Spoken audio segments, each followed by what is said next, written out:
Bien, vamos a platicar entonces de esta aplicación que nos permite generar nuestros diagramas de flujo y antes de pasar vamos a recordar que el diagrama de flujo nos va a representar precisamente la esquematización gráfica de un algoritmo, el cual muestra gráficamente los pasos o procesos a seguir para alcanzar la solución de un problema.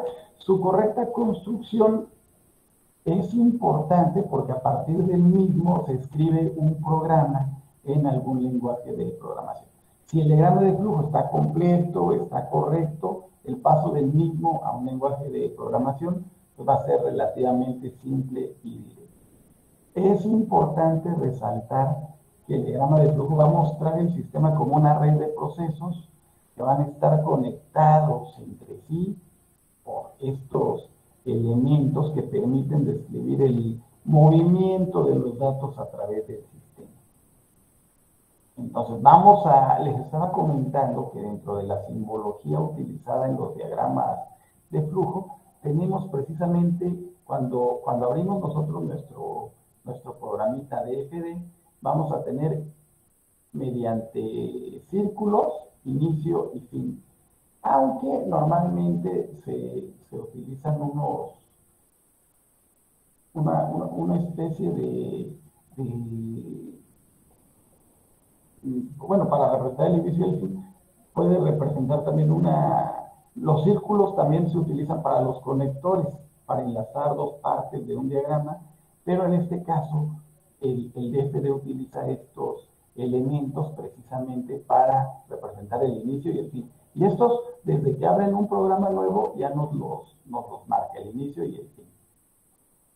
Después tenemos este elemento, bueno, aquí tenemos el cursor, y aquí tenemos el elemento de asignación. Según el DFD, este le va a llamar asignación, aunque también es llamado como proceso. Cuando utilizamos el rectángulo en un diagrama de flujo, normalmente se utiliza para un proceso determinado, que es el que se utiliza comúnmente para representar una instrucción o cualquier tipo de operación que origine un cambio de valor. Después del espacio, bueno, aquí tenemos para poner el cursor para la asignación, y después tenemos el ciclo mientras. Voy a ir colocando cada una de las figuras. Dense cuenta que si yo coloco el ciclo mientras, me hace la indicación, mientras que, y nos marca aquí el cierre.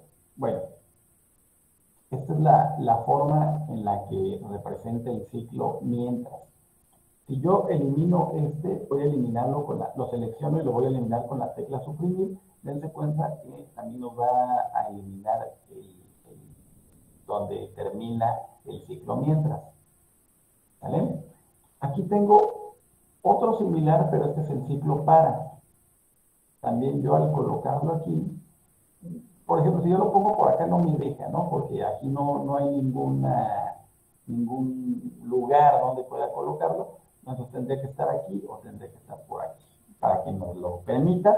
Este también, al ser un ciclo, me dice dónde inicia el ciclo y dónde termina precisamente nuestro ciclo. Por eso me aparece un elemento de cierre, tanto para el ciclo para como para el ciclo mientras que acabamos de revisar. Esto lo vamos a ver más adelante de manera más detallada, pero por eso lo voy eliminando. Después tengo la decisión. Aquí es cuando hablamos de una decisión, es utilizada lógicamente, para toma de decisiones, para también llamadas ramificaciones y para la indicación de operaciones lógicas o de comparaciones entre datos. Entonces voy a colocar aquí la decisión y dense cuenta que aquí me va a dar, dependiendo de lo que nosotros realicemos aquí, va a decir si se cumple, se viene por el camino de la derecha, y si no se cumple, se va a venir por el camino de su izquierda. Entonces, aquí nosotros podemos colocar alguna indicación, alguna condición, alguna comparación, y el diagrama de flujo tomará la decisión que corresponda, el sí o el no. Si se cumple, se irá por el camino de la derecha, si no, se irá por el de la izquierda. Entonces, aquí estamos hablando de una decisión. La voy a eliminar nuevamente. Dense cuenta que nunca se va a ir un camino hacia otro lado, ¿no? Estas características de los algoritmos decíamos que tenemos que siempre cumplirlas. Por aquí ya tengo un elemento que dice lectura. Normalmente, cuando se hacen los diagramas de flujo de manera escrita, tanto el símbolo de entrada como de salida es el mismo y es un rombo parecido a este. No es exactamente así, pero es un poquito parecido, y lo vamos a utilizar para representar, en este caso, una entrada o una lectura, como nos lo menciona aquí, de datos o de información que va a ser procesada o va a ser registrada mediante algún periférico, como puede ser precisamente nuestro teclado. Entonces aquí nosotros podemos leer desde el teclado alguna variable. Vale, enseguida, ahora únicamente estamos visualizando los elementos. Ya en posteriores eventos podremos ya manipularlos. Voy a eliminar ambos. Este entonces es el de lectura y aquí voy a tener las salidas. En este caso, contrario al elemento anterior que les decía que era el de lectura, el de salida, normalmente les digo, se utiliza el rombo tanto para decir entradas como también para indicar las salidas. Aquí, para diferenciarlos, utilizamos el de entrada de datos con este y el de salida con este elemento que tenemos aquí. Y aquí podemos mostrar algún resultado en pantalla, imprimir alguna variable en pantalla. Entonces, esta es la idea de la diferencia de estos dos elementos, que les digo que normalmente se utiliza este para ambas, pero la aplicación para diferenciar ambos utiliza este para entrada y este para salida. Después tenemos este que hace una llamada. Voy a quitar estos que eran entrada y salida. Este va a ser una llamada, y yo si lo coloco por acá, vamos a indicar un subprograma que podríamos considerar como una función para detallar algunas cuestiones que hagan precisamente el subprograma. Lógicamente lo tenemos que definir al presionar el botoncito que les acabo de mostrar, que es precisamente este. Nosotros podemos ya llamar a este subprograma que les estaba mencionando, precisamente con estos dos botones. Bueno, estos son los iconos que estábamos precisamente mostrando. Voy a regresarme, así es como estamos normalmente desde la pantalla principal. Me voy a ir a los demás elementos. Este ya ustedes lo conocen bien, es para crear un nuevo archivo, es para abrir un nuevo archivo, es para guardarlo. Si quisieran imprimirlo, también lo pueden hacer. Y aquí ya es algo muy interesante. Nosotros podemos ejecutar nuestros diagramas de flujo para verificar que efectivamente funcionan. Hay que considerar algunas cuestiones llamémosle elementales en la parte tanto de léxico como semántico que tenemos que emplear para la utilización de cada uno de los elementos. Entonces, con este icono lo podemos ejecutar. Lo voy a presionar.